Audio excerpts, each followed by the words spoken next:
आतापर्यंत आपण बघितलं की जर एखादी एक कंपनी त्यांच्या भागांची विक्री सर्वसामान्य जनतेला करत असेल तर त्याला सार्वजनिक भाग विक्री म्हणतात. जे कंपनी जे आहे प्राथमिक आणि नंतरची म्हणजेच IPO आणि FPO च्या सहाय्याने भागांची विक्री करते. त्याच्यानंतर आपण बघितलं विद्यमान समहक्क भागधारकांना भाग विक्री, जे की कंपनी आहे दोन प्रकारे समहक्क भागधारकांना भागाची विक्री करते. एक तर देते हक्क भाग, जे कंपनीचे ऑलरेडी समहक्क भागधारक आहेत, कंपनी त्यांना मार्केट व्हॅल्यू पेक्षा बाजार मूल्यापेक्षा कमी किमतीनं भाग खरेदी करण्याची चान्स देते, संधी देत असते. त्याच्यानंतर कंपनीला जर मागच्या काही वर्षामध्ये कंपनीची आर्थिक दृष्ट्या जी स्थिती आहे ते जर सुधारलेली असेल व कंपनीची फायनान्शियल पोझिशन सुधारलेली असेल तर कंपनी काय करत असते, कंपनीच्या कर्मचाऱ्यांना जे आहे फ्री ऑफ कॉस्ट मोफत मध्ये भाग देत असते, त्याला बोनस भाग म्हणतात.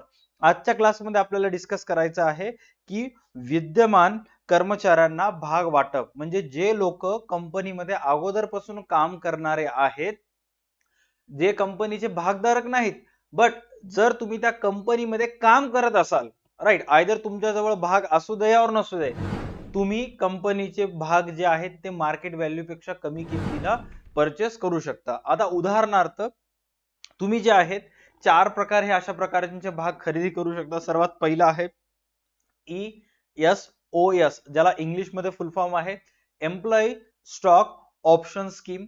ESPS employee stock purchase scheme. त्याच्यानंतर आहे SARS, त्याच्यानंतर स्वेटशर्ट्स. आता या सगळ्याबद्दल आपण स्टेप बाय स्टेप डिस्कस करूयात. स्टार्टिंग करूयात आपण ESOS म्हणजेच कर्मचारी भाग विकल्प योजनेपासून आपण सुरुवात करूयात. All right. So first of all exam मध्ये जर कधी लिहित असाल तर तुम्हाला हे नोट्स बिग बुल बॅच मध्ये मिळतील. सर्वात पहिले इथे जे दिलेलं आहे ते तेवढंच व्यवस्थित लिहून टाकायचं, त्याच्यानंतर पुस्तक घेतलं पाठ करा, कारण SP च्या पुस्तक मध्ये महाराष्ट्र बोर्डानं खूप सारी इन्फॉर्मेशन टाकलेली आहे जेणेकरून जास्तीत जास्त प्रमाणात विद्यार्थ्यांना समजावं.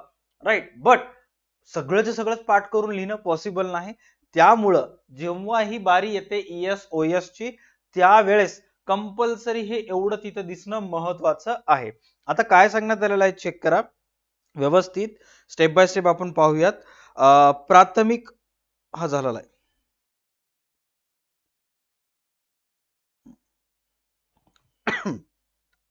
विद्यमान कर्मचाऱ्यांना भाग वाटप, जे कंपनीचे कर्मचारी आहेत, करंट सिच्युएशन मध्ये कंपनीमध्ये काम करायलेत, कंपनीचे अकाउंटंट असतील, कंपनीचे ऑडिटर्स असतील, कंपनीचे सेल्स पर्सन असतील, कुठल्या छोट्यातल्या छोट्या पदापासून मोठ्यातल्या मोठ्या पदापर्यंत असेल तर असे कर्मचारी अशा प्रकारचे भाग घेऊ शकतात. काय सांगण्यात आलेलं आहे, विद्यमान कर्मचाऱ्यांना पुढील प्रकारे भाग वाटप करून भांडवल उभारले जाते.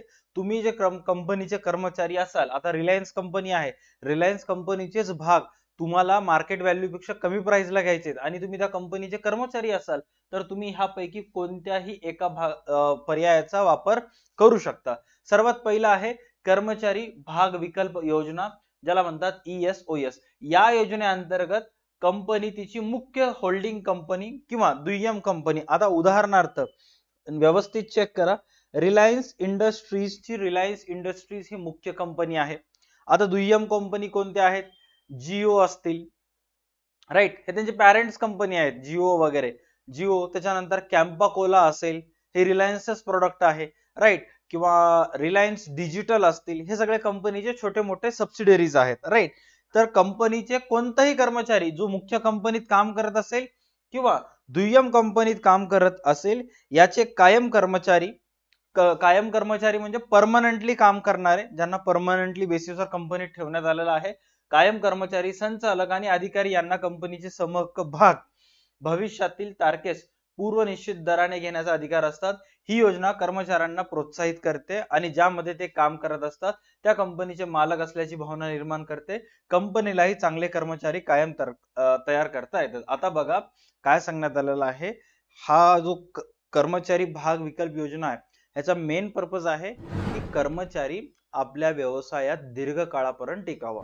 आता उदाहरणार्थ मी रिलायन्स कंपनीमध्ये काम करायलो, ओके, आणि कंपनी मला सांगते की तुम्ही जर आमच्या कंपनीमध्ये 2 वर्ष पूर्ण केलं तर आमच्या कंपनीचे शेअर 2 वर्षानंतर त्याची किती का प्राइस असणार त्याच्या 30% कमी दराने आम्ही तुम्हाला देऊ. म्हणजे 2 वर्षानंतर जर आमच्या भागांची किंमत, रिलायन्सच्या शेअरची किंमत जर 1500 रुपये असेल तर 1500 वर ते मला किती टक्के डिस्काउंट देतील, 30% डिस्काउंट देतील, मीन्स 1500चं शेअर मला फक्त 1050 रुपयाला मिळेल. त्याच्यावर मला 450 रुपये काय मिळेल, डिस्काउंट मिळेल. आता हे का देण्यात येते, साधं सिंपल आहे की कर्मचारी दीर्घ काळापर्यंत कंपनीमध्ये टिकून राहावा. कंपनीनं कर्मचाऱ्यांना 1.5 वर्ष काम केलं, ओके, राहिले 6 महिने. 6 महिने जर त्याच्याकडून चांगलं काम करून घ्यायचं असेल तर कंपनी त्याला सांगते 2 वर्ष जर तुमच्या कार्यकाळाचे पूर्ण झाले तर ESOS नुसार, कर्मचारी भाग विकल्प योजनेनुसार तुम्हाला कंपनीचा जो भाग आहे तो ठराविक मार्केट व्हॅल्यू पेक्षा 30% कमी दराने मिळेल, जेणेकरून कंपनीमध्ये काम करणारा जो कर्मचारी आहे तो मन लावून व्यवस्थित काम करेल. त्याच्या पण मनाला वाटेल की बाबा मी सुद्धा ह्या कंपनीचा मालक आहे. ओके, आता ह्याचे काही तरतुदी आहेत. काय तरतुदी आहेत चेक करा. सर्वात पहिला, कर्मचारी भाग विकल्प योजनेची तरतुदी. कंपनी तिच्या कर्मचाऱ्यांना प्रत्यक्ष, थेट किंवा कर्मचारी कल्याण संस्थेद्वारे भाग वाटप करते. कंपनी सरळ सरळ त्याला शेअर्स देऊन टाकते. साधं सिंपल आहे.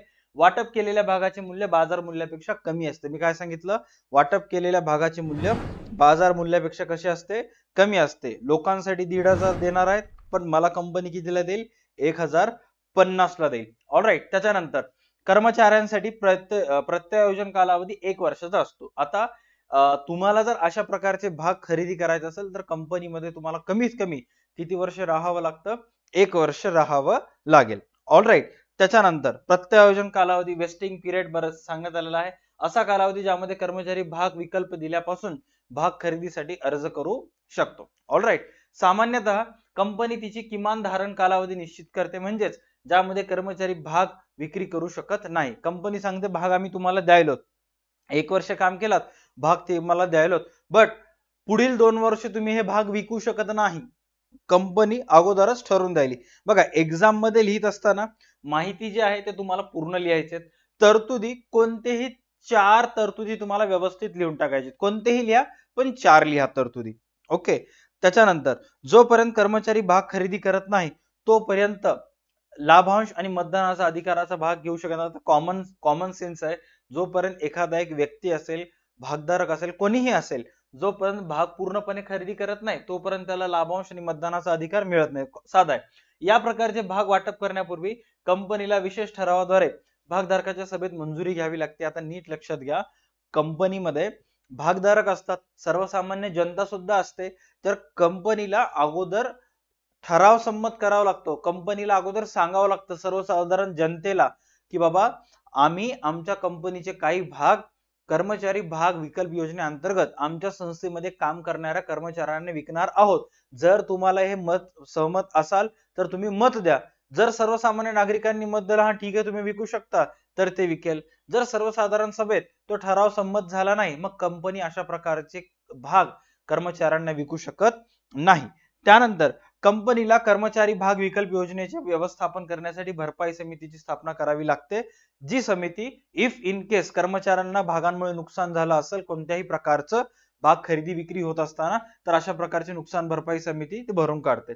कंपनीला सेबी म्हणजेच काय, security exchange board of India, जे की अशा प्रकारच्या सर्व गोष्टींवर देखरेख वगैरे करत असते. तर कंपनीला सेबी भाग आधारित कर्मचारी कायदे नियम 2014च्या तरतुदीचे पालन करावे लागते. कंपनीला सेबीचे काही नियम आहेत त्याचे पालन करावे लागेल. आता त्याच्यानंतर नेक्स्ट चालू होते ESPS. But before we start ESPS, कर्मचारी भाग विकल्प योजना अंतर्गत शॉर्ट मध्ये समजून घेऊयात. कर्मचाऱ्यांना ठराविक काळानंतर ठराविक किमतीला कंपनीचे शेअर्स खरेदी करण्याचा पर्याय दिला जातो. यात कर्मचारी लगेच शेअर घेऊ शकत नाहीत, त्याला एक वेस्टिंग पिरियड असतो. पुस्तकामध्ये दिलेल्या माहितीनुसार वेस्टिंग पिरियड किती वर्षाचा असतो, 1 वर्षाचा असतो. त्याच्यानंतर वेस्टिंग पिरियड पूर्ण करावा लागतो. उद्देश, कर्मचारी कंपनीसोबत दीर्घकाळ राहावा. बरं, तू 1 वर्ष काम कर, तुला शेअर्स मिळतील. नाहीतर सध्या सिच्युएशन मध्ये कसं चालू आहे, एखादा एक एम्प्लॉई येतो, 3-4 महिने काम करतो आणि लगेच दुसरीकडे चांगला जॉब मिळाला की ते सोडून निघून जातो. आणि मग अशा वेळेस कंपनीला त्या जागेवर नवीन व्यक्तीची निवड करणे, मग त्याला सर्व गोष्टी, इथलं आपल्या कंपनीचे सर्व ऍटमॉस्फिअर, आपलं जे पण कंपनीचं कॉर्पोरेट एक्झॅक्ट जे वातावरण आहे त्याच्यामध्ये त्याला मिसळायला टाइम जातो, मग कंपनीचं परफॉर्मन्स कुठं ना कुठं डाऊन होत असतं. त्याच्यामुळे कंपनी अशा प्रकारचे काही लालच वगैरे देऊन एम्प्लॉईजला जास्तीत जास्त ठेवून घेण्याचं काम करत असते.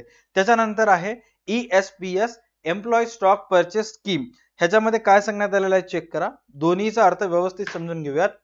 या योजनेअंतर्गत कंपनी तिच्या कर्मचाऱ्यांना पुढील तारखेला खरेदी करू शकतील अशा सवलतीच्या दरात समहक्क भाग देते.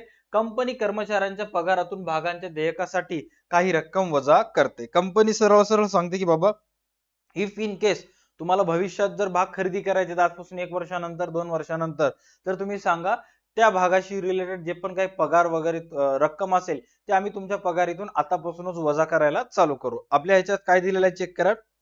यात ESPS मध्ये कर्मचारी थेट बाजारभावापेक्षा कमी शेअर्स खरेदी करू शकतो. बाजारभावापेक्षा कमी किमतीत भागांची खरेदी करू शकतो. हे सहसा सॅलरी डिडक्शन द्वारे चालते. आता जर भागांची किंमत मार्केटमध्ये 1500 चालू आहे तर कंपनी तुम्हाला 1200 ला देईल आणि कंपनी सांगेल की 1200 रुपये जे आहेत ते तुझ्या सॅलरी मधून दरमहा थोडे थोडे थोडे थोडे कट होतील आणि मग एकदा का पूर्ण पैसे कट झाले की मग ठराविक कालावधीनंतर तुला तुझे भाग पूर्ण मिळतील. म्हणजे एकदाच भाग खरेदी करून कर्मचाऱ्यांना खिसा रिकामा होणार नाही किंवा कर्मचाऱ्याच्या पॉकेटवर लोड पडणार नाही आणि टप्प्याटप्प्याने थोडी थोडी जर अमाऊंट गेली लोन सारखी हप्त्यासारखी बरोबर इन्स्टॉलमेंट सारखी तर कर्मचाऱ्यांचे एक ऍसेट पण तयार होते आणि कर्मचाऱ्यांना फायदा पण होत असते आणि कंपनीला पण कुठं ना कुठं कंपनीच्या भांडवलात वाढ होत असते. त्यामुळं कर्मचाऱ्यांना थेट कंपनीत मालकी हक्क मिळून देतात. साधं सिंपल लॉजिक आहे. तुम्ही ज्या कंपनीमध्ये काम करायला त्याच कंपनीचे भाग खरेदी केलात तर तुम्ही सुद्धा समहक्क भागधारक होऊन कंपनीचे मालक होतात. तेच इथं सांगण्यात आलेलं आहे. आता याचे काही तरतुदी आहेत म्हणजे हे गोष्टी तुम्हाला फॉलो कराव्या लागतात. काय प्रोव्हिजन्स आहेत, काय काय सांगण्यात आलेलं आहे. कर्मचाऱ्यांना त्यांच्या श्रेणीनुसार वेगवेगळ्या संख्येने भाग विक्री करता येते. आता श्रेणी म्हणजेच काय की बाबा एखादा एक मॅनेजर असेल तर त्याच्या श्रेणी थोडस जास्त आहे मग कंपनी त्याला जास्त भाग खरेदी कर म्हणजे त्याला सांगते की तू 1000 पर्यंत घेऊ शकतोस. एखादा एक सर्वसामान्य सिनियर ज्युनियर लेवलचा एक मॅनेजर आहे ज्युनियर मॅनेजर असेल तर कंपनी त्याला सांगते तू 500 घेऊ शकशील. सर्वसामान्य एम्प्लॉई आहे IT एम्प्लॉई आहे त्याला कंपनी 300 देईल. सर्वसामान्य फायनान्स एम्प्लॉई आहे त्याला कंपनी 200 देईल. पिऊन असेल सर्वसामान्य छोटा असेल कंपनी त्याला 100 ते 50 घेऊ शकतोस असं सांगेल. All right done. त्याच्यानंतर ESPS द्वारे वाटप केलेले भाग ताबडतोब सूचीबद्ध केले पाहिजे. म्हणजेच काय जर कंपनी अशा पद्धतीचे भाग ESPS द्वारे वाटप करणार असेल की पुढे जाऊन आता बघा मी जर सांगलं कंपनीला की बाबा मला शेअर्स पाहिजे मला 100 शेअर्स पाहिजे बट त्याचे पैसे एकदाच मी देणार आहोत का नाही टप्प्याटप्प्याने कटणार आहेत. मग कंपनीला काय करावं लागेल अगोदरच सूचीबद्ध करावं लागेल सांगावं लागेल की बाबा हे 100 शेअर जे आहेत ते या व्यक्तीला गेलेले आहेत आता हे कोणी घेऊ शकत नाही. कंपनी सूचीबद्ध केली माझं नाव लिहून टाकले तिथं फक्त त्याचे पैसे जे आहेत ते टप्प्याटप्प्याने देणार आणि मग त्याच्यावर ताबा जो आहे माझा मालकी हक्क पूर्ण पैसे दिल्यानंतर ते भाग जे मला मिळते. म्हणजे कंपनी काय करेल ताबडतोब सूचीबद्ध करेल सांगून टाकेल सगळ्यांनाच स्टॉक मार्केट वाल्यांना सेबीला सगळ्यांना सांगून टाकेल की बाबा हे शेअर्स याच्या नावाने गेलेले आहेत. ओके फक्त पैसे कंपनीला टप्प्याटप्प्याने येतील. त्याच्यानंतर जर ESPS सार्वजनिक भाग विक्रीचा हिस्सा नसेल तर धारण कालावधी भाग वाटपापासून किमान 1 वर्षाचा असतो. आता कंपनी जेव्हा सर्वसामान्य भागधारकांना भाग विकायला काढते त्याच वेळेस ESPS पण काढते म्हणजे कंपनीच्या कर्मचाऱ्यांना पण सांगते तुम्ही सुद्धा घेऊ शकता. बट कंपनी सार्वजनिक पद्धतीने भाग विकायला काढली नाही फक्त कंपनीतल्या कर्मचाऱ्यांनाच सांगितली की तुम्हाला घ्यायचं असेल तर घेऊ शकता. बघ त्याचा जो कालावधी आहे तो 1 वर्षाचा असतो. म्हणजे जास्तीत जास्त कंपनी जेवढे भाग तुम्ही घ्यायलात त्याचे पैसे 1 वर्षाच्या आत तुम्हाला द्यावं लागेल. असं नाही की मला 50,000 चे शेअर पाहिजे बट मी 50,000 1 वर्षात देऊ शकत नाही मला 2 वर्षाचा टाइम द्या असं पॉसिबल नाही. तुम्हाला जर भाग घ्यायचे असतील 50,000 चे घ्या 1 लाखाचे घ्या बट पैसे तुमच्या पगारीतून कट होतील आणि ते पैसे पूर्ण 1 वर्षाच्या आत कट झाले पाहिजे.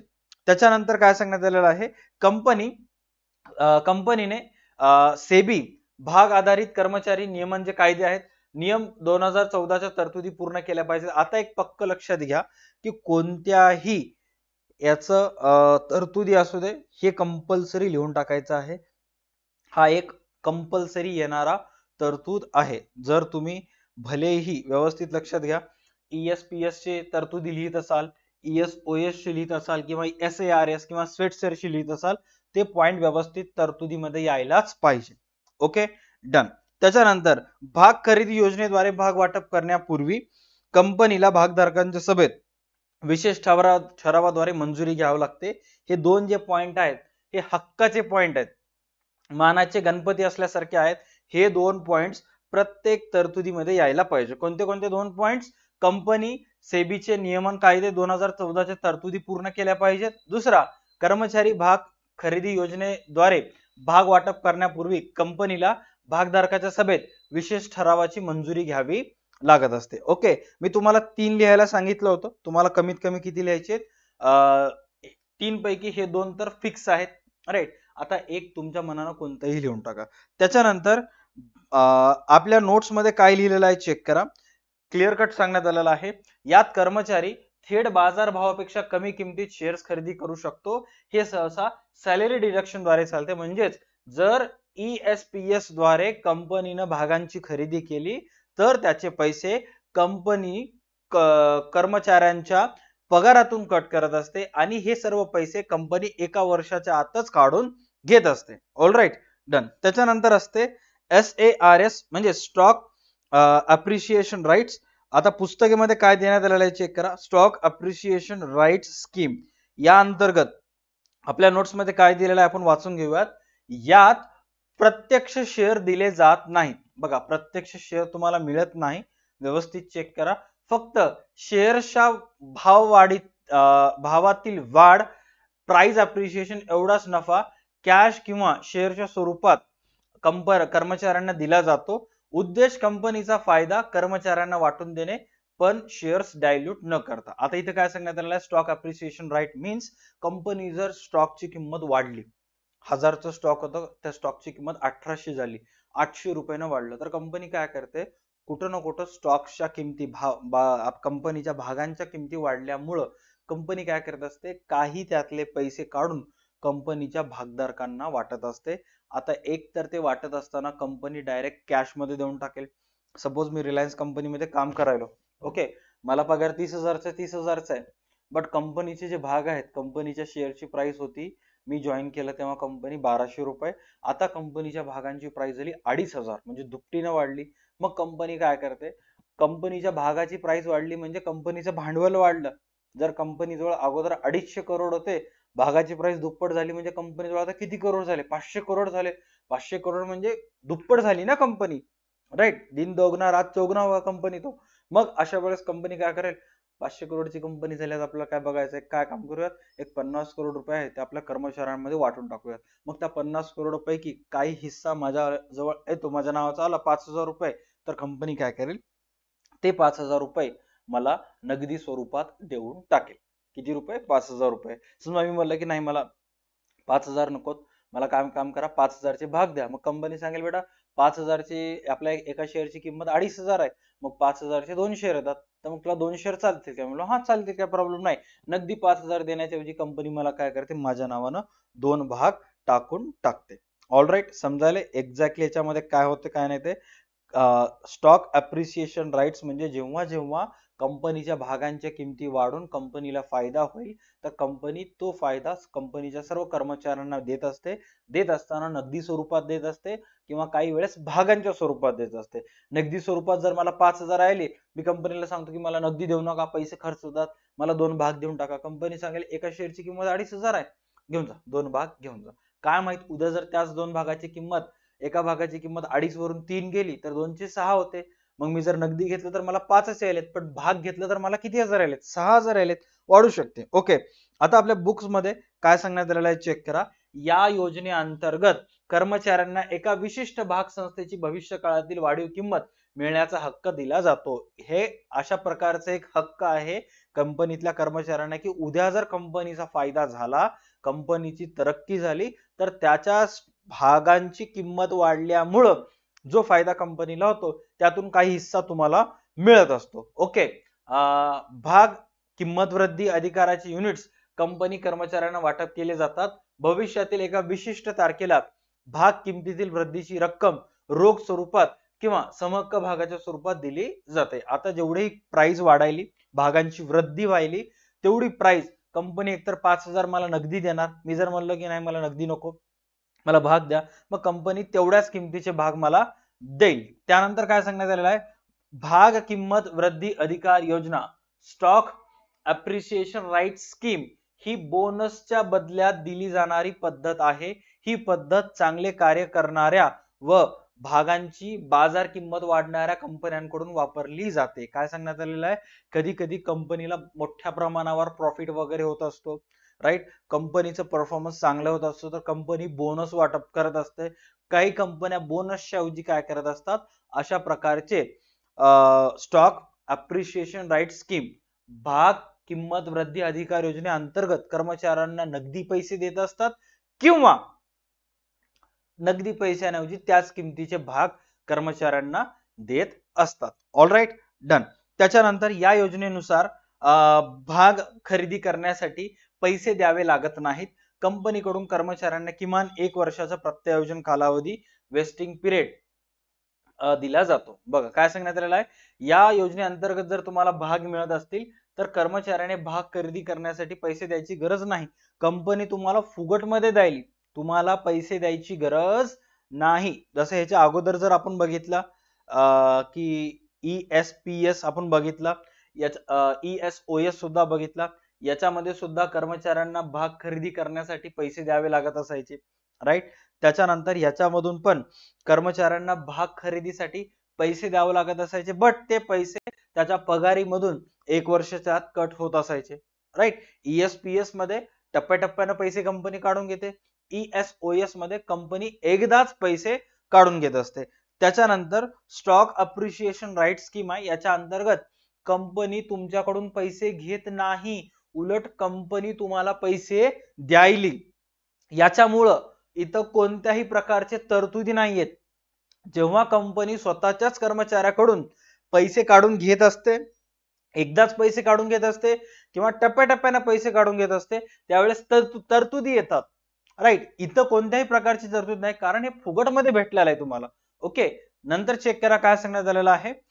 या योजनेअंतर्गत भाग खरेदी करणाऱ्या या योजनेअंतर्गत कर्मचाऱ्यांनी भाग खरेदी करण्यासाठी पैसे द्यावे लागत नाहीत. आणखी एक वेळेस वाचतो, या योजनेनुसार कर्मचाऱ्याने भाग खरेदी करण्यासाठी पैसे द्यावे लागत नाहीत. कंपनीकडून कर्मचाऱ्यांना किमान 1 वर्षाचा प्रत्यायोजन कालावधी वेस्टिंग पिरियड दिला जातो. तुम्हाला मिनिमम 1 वर्ष आपल्या कंपनीत पूर्ण करायचं आहे, तर मग तुम्हाला अशा प्रकारचे भाग मिळतात.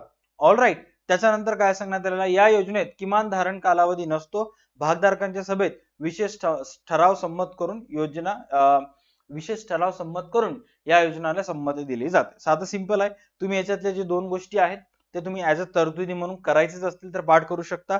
तेच सेम 2 तरतुदी आहेत ज्या आपण वर इथे डिस्कस केला होता. त्याच्यानंतर नेक्स्ट असतात स्वेट किंवा सामान्य इक्विटी भाग. आता स्वेट शेअर्स म्हणजे काय, चेक करा. कंपनी तिच्या कर्मचारी व संचालकांना पैशाऐवजी मोबदला म्हणून सवलतीच्या दरात भाग वाटप करते. कंपनीचे कर्मचारी व संचालकाच्या मौल्यवान योगदानामुळे वाढलेला नफा लक्षात घेऊन हे भाग दिले जाते. काय सांगण्यात आलेलं आहे, कंपनी तिचे कर्मचारी व संचालकांना पैशाऐवजी मोबदला म्हणून सवलतीच्या दरात भाग वाटप करते. साधं सिंपल आहे. कंपनी सांगायली की बाबा तुझी पगार महिन्याला 30,000 आहे, मी म्हणलो हो 30,000 आहे, आणि आपल्या भागांची प्राइस 40,000 4,000 रुपये एका भागांची किंमत आहे. एका भागाची किंमत किती आहे, 4,000. तू जर 10 शेअर्स घेतला तर तुला किती रुपये द्यावं लागेल, म्हणलं एका भागाची किंमत 4,000 आहे, 4,000 गुणिले 10 40,000. तुझी पगार किती आहे, म्हणलं माझी पगार 30,000 आहे. मग एक काम कर, तुला महिन्याला कंपनी काय करेल, पगार देणार नाही. तुला त्याच्याऐवजी कंपनी काय करेल, सरळ सरळ 10 शेअर्स देत राहील. म्हणजे ज्या भागांची किंमत 40,000 आहे ते 40,000 चे भाग तुला महिन्याला तुझ्या पगारीच्या बदल्यात 30,000 मध्ये मिळून जातील. सो तुला हे मान्य आहे का?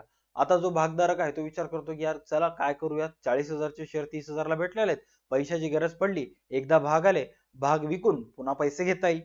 सोपं आहे. मग काही काही कर्मचारी काय करतात, हा चालेल मला काही प्रॉब्लेम नाही. आता काही काही कर्मचारी म्हणतात की एक काम करा, 15,000 रुपये मला नगदी द्या आणि 15,000 रुपयाचे मला भाग द्या. म्हणजे पगारीच्या बदल्यात आपण कंपनीकडून काय घ्यायलो, भाग घ्यायलो. त्याला स्वेट शेअर्स म्हणतात. ओके, काय सांगण्यात आलेलं आहे, समहक्क भागांप्रमाणे स्वेट भागांना अधिकार असतात. या भागांचे किमान धारण कालावधी 3 वर्षाचा असतो. म्हणजेच या कालावधी हे हस्तांतर करू शकत नाहीत. या प्रकारचे भाग वाटप करण्यासाठी कंपनीला भागधारकांच्या सभेत विशेष ठराव मंजूर करून मान्यता घ्यावी लागते. क्लासच्या पहिल्या व्हिडिओ मध्ये सांगितलं होतं या चॅप्टरच्या 3ऱ्या व्हिडिओमध्ये सुद्धा सांगितलं होतं की काही काही मुलांना पगार जे आहे वर्षाला 50 लाख 60 लाख आहे, त्याच्या मागचं मेन रिझन आहे की एकूण पगारीतून 30 ते 40% रक्कम जी आहे त्यांना पैसे मिळत नाहीत, त्याच्या बदल्यात त्यांना काय मिळतात, शेअर्स मिळतात.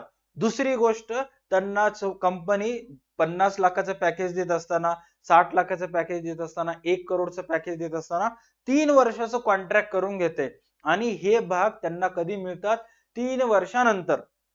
ऑलराईट, मी जर म्हणालो एक कोणताच कर्मचारी जे आहे पूर्ण पगारीच्या ऐवजी भाग घेत नाही का, कारण 3 वर्ष फुगट काम करायलासारखं होते. तुम्हाला पैसे मिळतील पण 3 वर्षानंतर. मग 3 वर्षामध्ये मोबाईल रिचार्ज आहे, गाडीचं पेट्रोल आहे, लाईट बिल आहे, फूड असेल, फॅशन असेल, कपडे असेल, हे कुठून येणार? मग कर्मचारी काय करतात, मिनिमम 60% तर सॅलरी आम्हाला द्या, राहिलेले 40% तुम्ही आम्हाला स्टॉकच्या स्वरूपात देऊ शकता. मग अशा वेळेस कंपनी अशा भागांना काय म्हणते, स्वेट शेअर्स किंवा सामान्य भाग. ओके, आपल्या नोट्स मध्ये काय दिलेलं आहे चेक करा. कर्मचाऱ्यांनी किंवा संचालकांनी कंपनीला दिलेल्या मेहनत, कौशल्य, कल्पना, संशोधन यांच्या बदल्यात त्यांना शेअर्स दिले जातात. हे सहसा मोफत किंवा बाजार भावापेक्षा कमी दरात दिले जातात. मोफत इल्ले खूप चान्सेस कमी, बट बाजार भावापेक्षा कमी दराने दिले जातात एवढं तर कळलं आहे. करेक्ट आहे. बौद्धिक योगदानाची कदर करणे, उद्देश काय असतो, बौद्धिक योगदानाची कदर. आता एखादा एक कर्मचारी आहे, खूप व्हॅल्युएबल आहे आणि त्याच्यामुळं कंपनीने मागच्या 6 महिन्यामध्ये एकदम अफलातून परफॉर्मन्स केलेला आहे, एकदम क्लास परफॉर्मन्स केलेला आहे. मग अशा कर्मचाऱ्यांना कंपनी जे आहे, अशा कर्मचाऱ्यांना कंपनी काय करते, हार्डली एखादे 2-3 कर्मचारी असतात ज्यांना हे स्वेटशर्ट्स फ्री ऑफ कॉस्ट देऊन टाकते, काइंड ऑफ बोनस भागांसारखंच. ओके, बट त्याच्या एकट्यावरच कंपनी चालते का? नाही, आणखी खूप काही कर्मचारी आहेत. मग अशांचं सुद्धा कुठं अशा कर्मचाऱ्यांना सुद्धा पुश मिळावा म्हणून कंपनी काय करत असते, यांना सुद्धा हे भाग देत असते, बट बाजार भावापेक्षा कमी. आता थोडक्यात जर सांगायचं असेल, कधीही तुम्हाला कोणी विचारलं की बाबा सांग ESOS म्हणजेच काय, भविष्यात ठराविक किमतीला शेअर्स खरेदी करण्याचा अधिकार. ESPS म्हणजेच काय, कमी भावात थेट शेअर्स खरेदी करणे. राईट. सार्स म्हणजे काय, शेअरच्या भाववाढीचा फायदा शेअर न देता कंपनीनं जेव्हा जेव्हा कंपनीच्या भागांच्या किमती वाढल्या तर अधिकारानुसार कंपनींना त्या वाढलेल्या किमतीतून काही हिस्सा बोनसच्या स्वरूपात दिला जातो. स्वेट इक्विटी म्हणजेच काय, मेहनतीच्या बदल्यात शेअर्स. एवढं लक्षात ठेवा, दॅट्स इट, बाकी काय करायची गरज नाहीये. नेक्स्ट क्लासमध्ये आपण डिस्कस करूयात की कंपनी खाजगीरित्या भागांची कशा पद्धतीने विक्री करत असते. व्हिडिओला लाईक करा, चॅनलला सबस्क्राईब करा. अधिक माहितीसाठी प्ले स्टोअरला DA2 अकॅडमीचं ऍप्लिकेशन आहे, ज्याची लिंक डिस्क्रिप्शन मध्ये दिलेला आहे. ऍप्लिकेशन डाउनलोड करा. तिथं बिग बुल बॅच चालू असते 2026 बोर्ड 27-28 साठी, सो ती जॉईन करा, जेणेकरून तुम्हाला रोज सकाळ संध्याकाळ लाईव्ह लेक्चर्स करता येतील, रेकॉर्डेड फॉर्म मध्ये व्हिडिओज वगैरे बघता येतील. त्याचबरोबर DA2 अकॅडमीचा 21 रुपयाचा नोट्स एक्सपर्ट कोर्स आहे, ज्याच्यामध्ये सर्व विषयाचे आतापर्यंत झालेले नोट्स आहेत, टेस्ट पेपर्स आहेत, त्याच्यानंतर टेस्ट लिंक्स आहेत आणि या व्हिडिओच्या डिस्क्रिप्शन मध्ये सुद्धा टेस्ट लिंक दिलेली आहे, जेणेकरून तुमचे ऑब्जेक्टिव्ह पक्के होतील. या व्हिडिओसाठी एवढंच, भेटूयात पुढच्या क्लासमध्ये. तोपर्यंत पाहत राहा तुमचं आवडतं YouTube चॅनल DA2 अकॅडमी. तर bye, take care and stay connected.